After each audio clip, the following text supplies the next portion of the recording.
Yahweh batela nikombo. Yahweh benisa nikombo. Yahweh batela nikombo.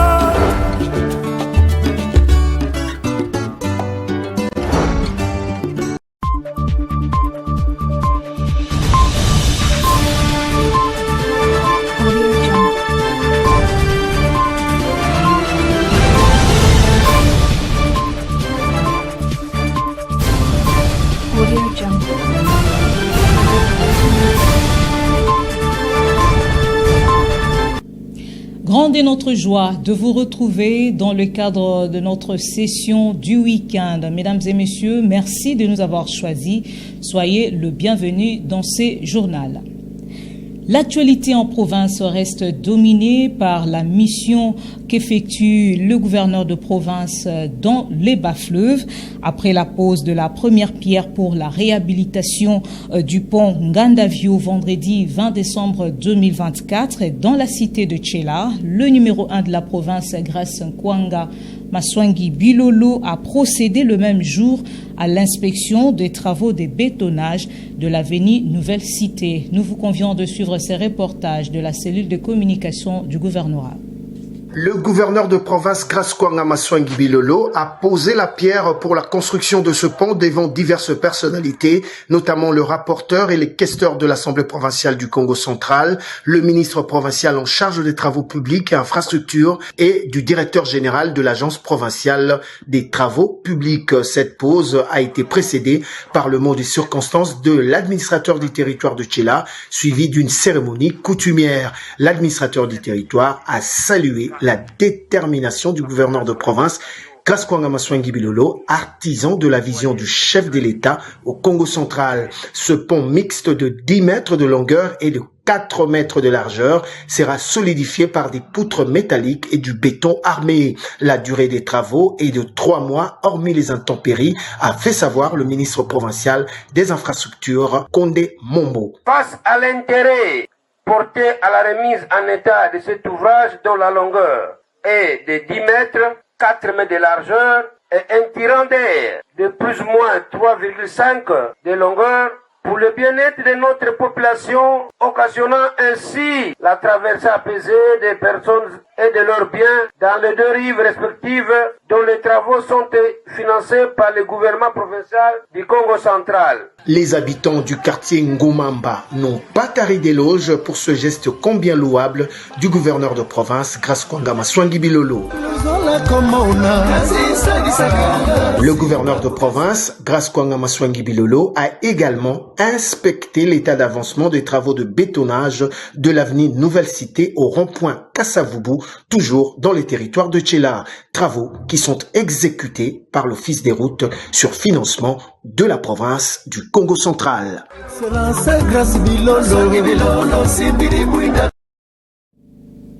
Dans un autre chapitre, le gouverneur de la province, Grace Nkwanga Maswangi Bilolo, a personnellement procédé à la paye de la prime provinciale des gratuités aux enseignants de l'école primaire publique du Congo central.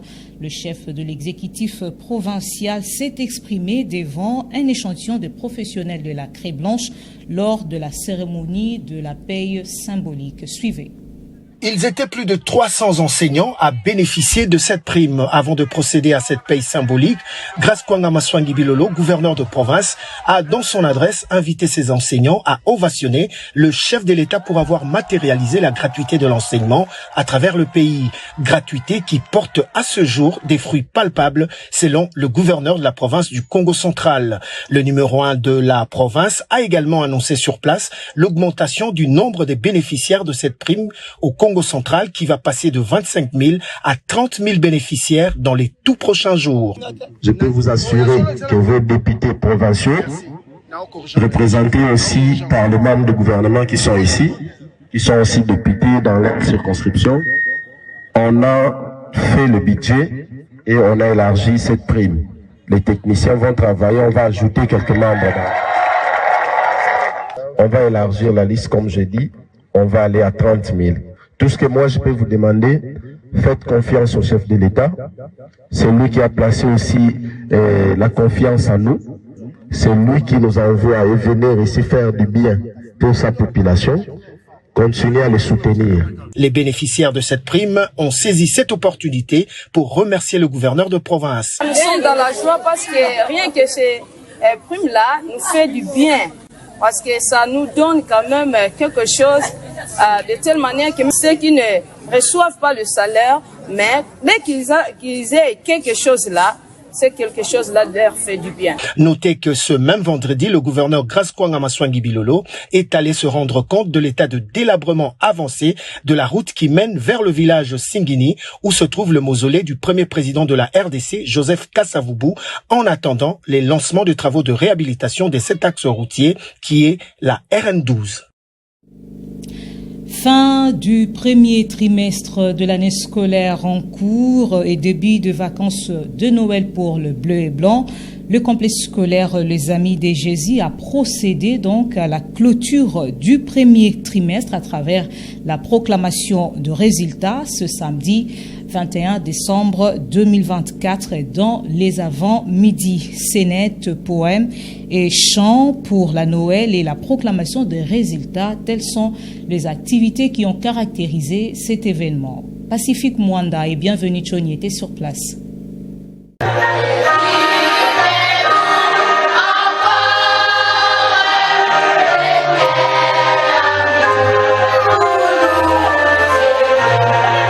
Cette chanson circonscrit en partie l'objet de l'événement du jour, une date marquant la clôture de la première période de l'année scolaire 2024-2025. Les complexes scolaires Les Amis de Jésus, une école chrétienne comptée parmi les établissements scolaires privés de prestige à Matadi, a procédé à la proclamation des résultats de l'école primaire et maternelle ce samedi 21 décembre 2024. La cérémonie s'est déroulée en son sein, sur avenue Potongumba, à quelques mètres de la chambre froide Congo Futur, sur la route Ango-Ango à Kinkanda. Tout a commencé par la prière dite par la promotrice, Madame Tamboutankiem Marie-Thérèse. Peu après, le mot de bienvenue.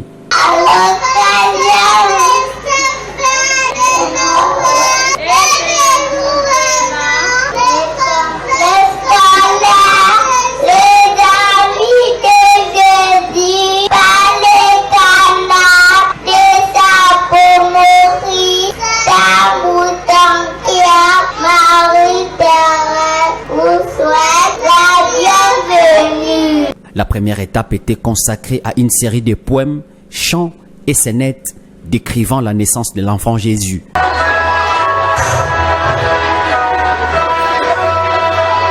À l'issue de cette étape, s'en est suivie la cérémonie proprement dite, présidée par le directeur des études, Martin Katumbai Lukusa.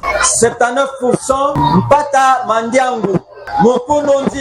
Ému, quelques parents se sont exprimés pour la circonstance. Nous sommes satisfaits, mais nous avons aussi constaté qu'il y a une très bonne formation. L'école a fourni un grand effort d'apprentissage. Aujourd'hui, ce que nous voyons ici, je dirais que c'est la concrétisation de la vision des autorités par rapport à l'enseignement au Congo. De son côté, Martin Katumbai a donné les statistiques après la clôture. Dans chaque classe, de la première année à 6e année, j'ai fait les 90. Il y a un groupe avec 90%, un groupe avec 80%, important aussi, et puis ceux de 70 et 60, j'ai moins d'échecs. J'encourage les parents à nous appuyer. Parlons d'autre chose. La jeunesse du quartier Soyo dans la commune de Matadi est inquiète de l'état actuel du terrain d'Emba sur l'avenue qui porte le même nom. Deux herbes ici, deux bourbiers par là et l'image que présente cet espace récréatif. Pacifique Mwanda et Bienvenue Choni étaient encore sur place. La ville portuaire de Matadi, chef-lieu de la province du Congo central, n'a pas assez d'espace vide pour ériger des centres culturels et les terrains de foot. Ceux qui existent ne sont pas entretenus. Les cas du terrain d'Emba, si sur l'avenue qui porte le même nom au quartier Soyo, dans la commune de Matadi. Jadis, cet espace était un véritable lieu récréatif des jeunes et vieux. Les terrains d'Emba servaient de cadre pour le déroulé des compétitions sportives, toutes tendances confondues. À ces jours, cet espace de figure symbolique du quartier Soyo est abandonné à son triste sort. Des herbes par ici, des bourbiers par là, le terrain d'Emba a perdu sa beauté d'attente. En dépit de son impraticabilité, La jeunesse est divertie par le cyclisme.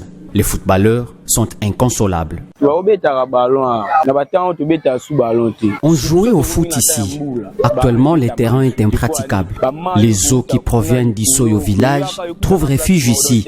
Par conséquent, le terrain devient inaccessible. Nous parcourons une distance importante pour chercher un endroit propice pour nous entraîner, plus précisément au stade d'Amar. À son tour, ces notables du coin est revenu sur les causes de la dégradation actuelle de cet espace. La jeunesse de cette contrée n'a que ces lieux pour les divertissements. Les eaux de pluie rendent ces lieux impraticables. Que l'État congolais initie des travaux de rénovation de cet espace en commençant par la construction des canaux d'eau afin de donner un endroit propice aux jeunes. Rappelons que plusieurs autres terrains sont non entretenus à travers la ville. Contacté à ces sujets sur les démarches entreprises pour la conservation de cet espace iconographique du coin, le chef de l'avenue Ndemba s'est abstenu de tout commentaire. Le président de la République, Félix-Antoine Tshisekedi Tshilombo, réaffirme la position de la RDC dans le rejet catégorique de toute négociation directe avec le mouvement rebelle du 23 mars. Le gouvernement et le président l'ont fait savoir au cours du compte rendu de la 27e réunion du Conseil de ministres tenue vendredi 20 décembre 2024, dont la lecture a été faite par le ministre de la Communication et Médias, porte-parole du gouvernement, Patrick Mouyaya. Suivez cet extrait que vous propose la rédaction. Proposant un tel préalable, le Rwanda a non seulement bloqué les processus en cours, mais a également démontré une volonté manifeste de saboter les efforts de paix au mépris de ses engagements internationaux et des résolutions du Conseil de sécurité des Nations Unies. Face à cette situation, le président de la République a tenu à réaffirmer la position de la République démocratique du Congo, axée sur les éléments suivants. 1. Le rejet catégorique de toute négociation directe avec le groupe terroriste M23, dont les actions criminelles ont causé d'immenses souffrances à notre peuple et sapé la souveraineté de notre nation. 2. L'engagement à poursuivre les efforts diplomatiques et sécuritaires pour instaurer une paix juste et durable dans l'Est de la République démocratique du Congo, tout en restant engagé à défendre jusqu'au sacrifice suprême le principe de notre souveraineté et de notre intégrité territoriale. 3. L'appel solennel à la communauté internationale à tirer les conséquences de cet échec et à agir avec fermeté face à l'attitude du Rwanda qui continue d'alimenter l'insécurité dans notre pays en violation des engagements pris. Dans cet ordre, le président de la République a engagé tous les membres du gouvernement à renforcer leurs actions sur le terrain, à intensifier la mobilisation de nos partenaires stratégiques et à garantir un soutien accru à nos forces armées et à nos populations affectées. Notre détermination reste intacte et la paix dans l'Est de notre pays n'est pas une option. C'est un impératif moral, un droit inaliénable pour nos concitoyens, a-t-il. Rendons-nous dans la province du Sud Kivu où 17 présumés exploitants illicites de minerais ont été arrêtés le 19 décembre dernier lors d'une opération de contrôle menée à Walungu dans le groupement des Rubimbi. Plus de précisions avec Fallon Kenge dans cet élément. Ils étaient au total 17 ressortissants chinois arrêtés par les forces de l'ordre lors d'une opération de contrôle menée à Walungu dans le groupement de Rubimbi dans le site Kivu le 19 décembre 2024. Ils sont accusés d'exploitation illégale de minerais. Ce réseau mafieux a été ensuite présenté au gouverneur du site Kivu, Jean-Jacques Bouroussi, ainsi qu'à la presse le vendredi 20 décembre dernier par le ministre provincial des Finances qui exécutait conjointement avec son homologue des mines une mission d'inspection. Bernard Mouyindo.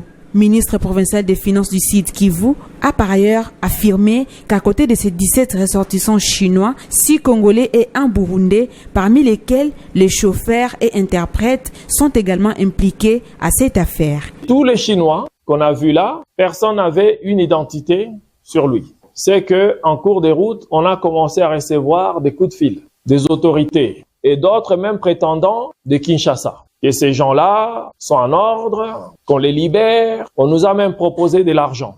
Déjà, les Chinois, ils nous ont proposé de l'argent sur le site. Ils nous ont même proposé de l'or. On a refusé. Et c'est comme ça qu'on les a amenés jusqu'ici. Le gouverneur du Sud Kivu a salué la bravoure et la détermination de ses membres du gouvernement provincial qui sont déterminés à la lutte contre l'exploitation illégale des ressources naturelles. Notons que cette pratique, décriée plus d'une fois dans les territoires de Walungu, Mwenga, Shabunda et Fizi au Sud Kivu, est condamnable et défendue par la loi congolaise.